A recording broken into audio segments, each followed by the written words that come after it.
Good morning students. आज की class में हम लोग अपना थ्योरम 7.6 लेकर आए हैं। ध्यान दीजिएगा। If two sides of a triangle are unequal, कहा जा रहा है कि यदि कोई एक ट्रायंगल है, एक ट्रायंगल कहने का मतलब एक ही ट्रायंगल है या एक जैसा ट्रायंगल यानी कॉन्ग्रुएंस ट्रायंगल हो, उसके बारे में कहा जा रहा है if two sides of a triangle are unequal. एक ट्रायंगल का कोई दो साइड अनइक्वल है, यानी इसके पहले जो कुछ भी हम लोग बात कर रहे थे वो इक्वल की बात कर रहे थे, अब यहां पर अनइक्वल की बात आ गई। The angle opposite to larger side is larger, तो वो एंगल जो कि सबसे बड़े साइड का अपोजिट आता है तो वो सबसे बड़ा एंगल होगा। क्लियरली इसको ऐसे कहा जा सकता है कि किसी एक ट्रायंगल के सबसे बड़े साइड के सामने वाला एंगल जो होगा वो सबसे बड़ा होगा। आते हैं इस बात को प्रूव करने के लिए एक ट्रायंगल बना लेते हैं। एबीसी नाम का एक ट्रायंगल बना लिया, मान लिया जाए, और इसमें हम लोग ये मान लेते हैं कि यहां एसी एबी से बड़ा है, एसी एबी से बड़ा है। फिगर देखने को थोड़ा सा डाउट हो रहा है।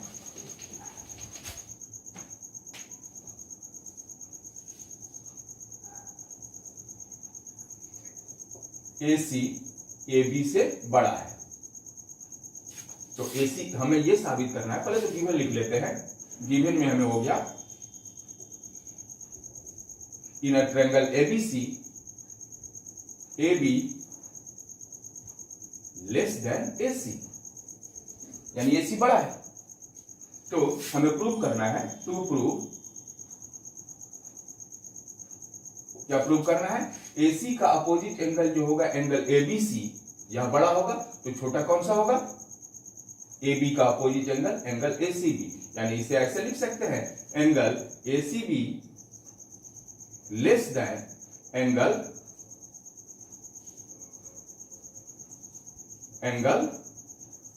ABC। ये हमें प्रूव करना है। प्रूव करने के लिए पहले कुछ कंस्ट्रक्शन कर लेते हैं। कंस्ट्रक्शन ये करना है,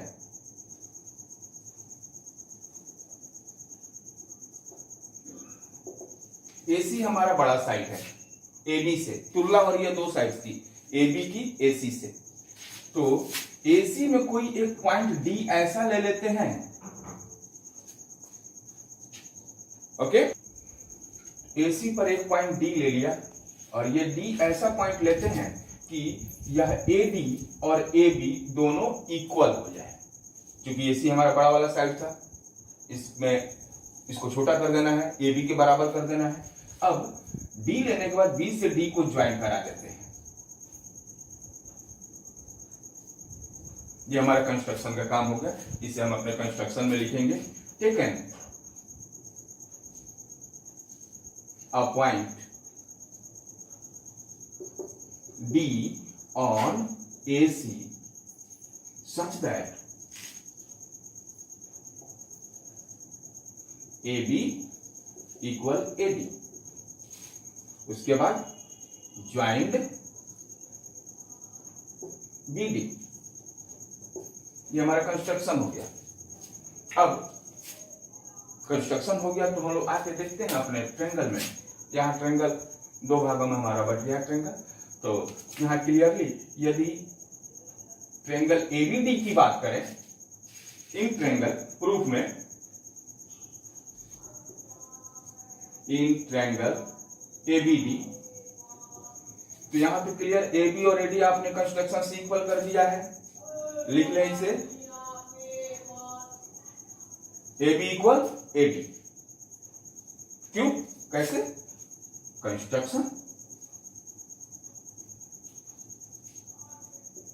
कंस्ट्रक्शन से भी हम लोगों ने किया है। और यदि ये ऐसा है तो ट्रायंगल ABD का ही AB के अपोजिट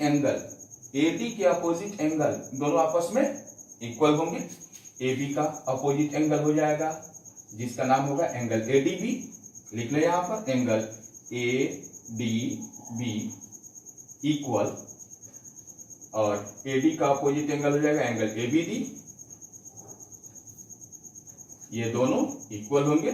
क्यों होंगे इक्वल, ये आप यहां पर लिख लीजिएगा, angles opposite to equal side of a triangle. Okay, इसे इक्वेशन 1 बना दें। उसके बाद लिखे now in triangle BCD,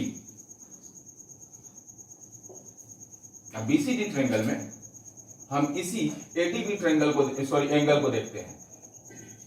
BCD triangle में हम इसी BDA एंगल को देखते हैं।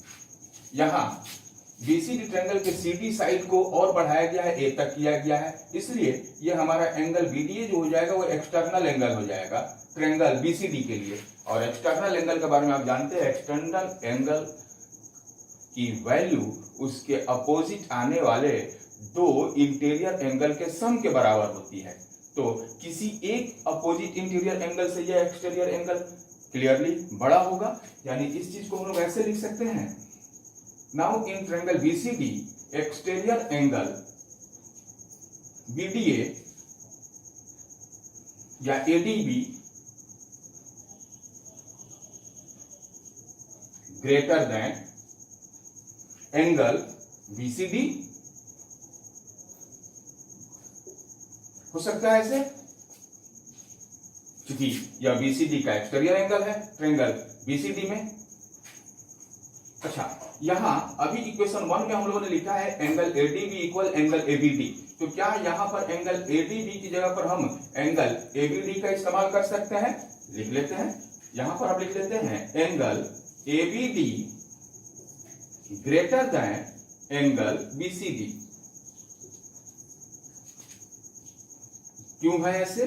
क्योंकि यहां पर आप लिख लें कि angle ADB equal angle ABD, और इसे आप इक्वेशन 2 मान लें। अब जरा यहां कंपेयर करें इन दोनों इक्वेशंस को।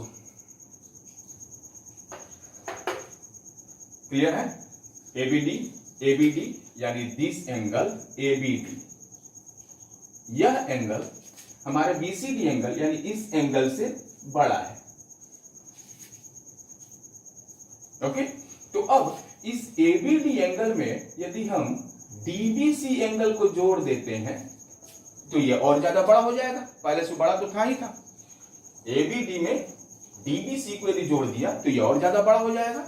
इसी को ऐसे लिखते हैं कि angle ABD plus angle DBC greater than angle BCD,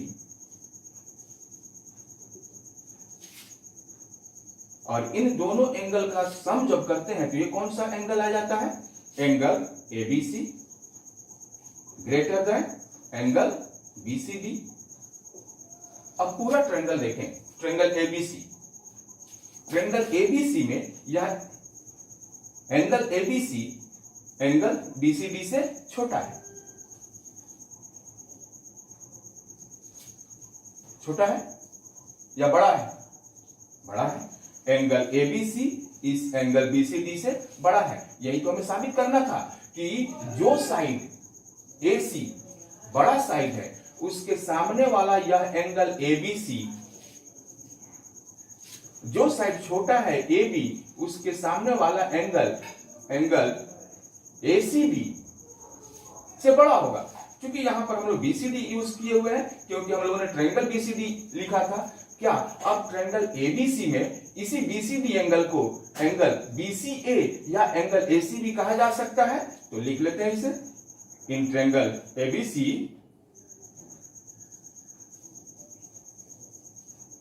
angle ABC greater than angle ACB।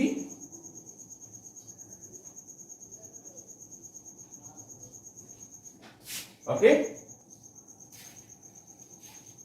Theorem 7.7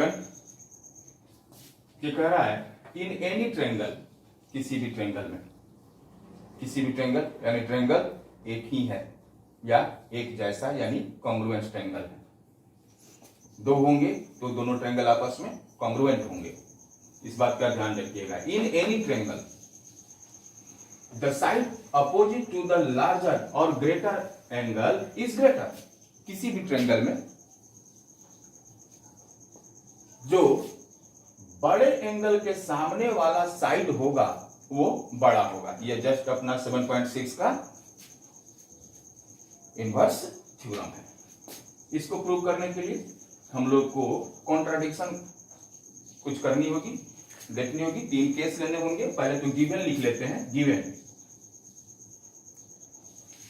में हमें कहा जा रहा है कि कोई एक ट्रायंगल पहले बना ले, ABC। यहां हम लोग BC को बड़ा साइड मान लेते हैं, तो BC का ये एंगल BAC को बड़ा एंगल मान लेते हैं, तो इस BC को बड़ा साइड साबित करना होगा और इस एंगल ABC को छोटा एंगल मान लेते हैं, तो हमें इस AC को छोटा साबित करना होगा। यानी गिवन में लिखते हैं angle BAC greater than angle ABC। ये हमें दिया हुआ है, तो हमें प्रूव करना है। टू प्रूव एंगल BAC के जो सामने साइड है, कौन सा साइड है? BC ग्रेटर देन ABC का सामने वाला साइड कौन सा है? AC। यह हमें प्रूव करना है। प्रूव करने चलते हैं। प्रूफ में इसमें 3 केस मान लेते हैं। पहला केस, यदि यह BC AC के इक्वल हो तो क्या हो? दूसरा केस है, यदि यह BC AC से छोटा है तो क्या होगा? और तीसरा केस मान लेते हैं, यदि BC AC से बड़ा हो तो क्या होगा? फर्स्ट केस को लेके चलते हैं। गिवन में हमारे पास अब आ गया क्या? BC AC से बड़ा है। यहां इन ट्रायंगल लिख लेंगे, in triangle ABC BC equal AC, then BC के अपोजिट जो एंगल होगा एंगल BAC इक्वल होगा AC के अपोजिट एंगल ABC के। क्लियर? ये कैसे हो गया ऐसे? अभी तो हम लोगों ने कुछ थ्योरम देखे थे, यदि कोई इक्वल साइड्स हैं तो एक ही ट्रायंगल में कोई इक्वल साइड्स है तो उनके अपोजिट जो एंगल होंगे वो भी इक्वल होंगे। यहाँ दोनों इक्वल साइड्स हैं तो उनके अपोजिट जो 2 एंगल्स हैं वो इक्वल है। लेकिन हमें जो यहाँ थ्योरम में गिवन में कहा जा रहा है, वो कहा जा रहा है कि BAC एंगल जो है ABC से बड़ा है। हमें यहाँ आ गया BAC एंगल ABC के बराबर है। इट मीन्स ये कॉन्ट्राडिक्शन हो गई। हमारी जो बात पहले कही जा रही है उससे ये कॉन्ट्राडिक्ट हो रहा है, इसलिए इसको इग्नोर करते हैं हम लोग। सेकंड केस में आते हैं। सेकंड केस में कहा जा रहा है BC less than AC। BC less than AC, यानी BC यदि इस AC से छोटा है तो क्लियरली BC का अपोजिट जो एंगल होगा वो छोटा होगा और AC का अपोजिट जो एंगल होगा वो बड़ा होगा। तो यहां BC का opposite angle BAC less than angle AC के अपोजिट कौन सा एंगल है? Angle ABC।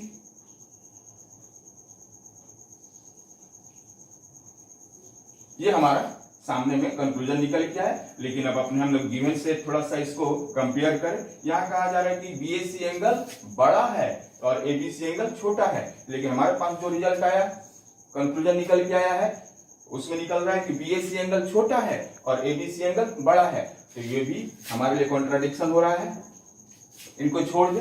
क्लियरली तीसरे केस में आते हैं तो हम लोग देखते हैं कि यदि BC ग्रेटर देन AC, तो अभी थ्योरम 7.6 से बड़े साइड के सामने वाला एंगल बड़ा और छोटे साइड के सामने वाला एंगल छोटा। BC के सामने जो एंगल है एंगल BAC ये बड़ा हो जाएगा और AC के सामने जो एंगल है एंगल ABC वो क्या हो जाएगा? छोटा हो जाएगा। ओके, चलिए आज की वीडियो में इतना ही। मिलते हैं फिर कल की क्लास में। Thank you.